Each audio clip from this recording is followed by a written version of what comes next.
بصراحة أنا اليوم راني دايخ، بصراحة دايخ، وحبيت ندوخكم معايا وسمحوا لي دايخ منذ القضية ما حصل بالأمس في تونس وما حصل اليوم في الدوحة في قطر. السفينة التي تم استهدافها بالأمس ياك سفينة إسبانية، وسفينة كبيرة يعني ضخمة، والأراضي التي تم استهداف فيها السفينة الإسبانية هي أراضي تونسية.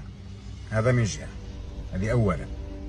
اليوم تم استهداف يعني دولة قطر وانتهاك سيادة دولة قطر الشقيقة.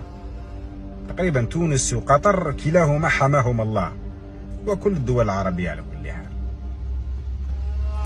وذباب المخزن في عوض أن يسأل كيف سيكون الرد الإسباني ولا الرد التونسي ولا الرد القطري ولا الرد مجلس التعاون الخليجي، كيف سيكون موقف الناتو، موقف الأمريكا، موقف الأمم المتحدة، كيف سيكون موقف الجنايات الدولية مثلا يعني يسأل كيف سيكون الرد الجزائري، وكأن الجزائر هذه شاروخان العالم ولا حارسة بوابة أمن وسلام العالم.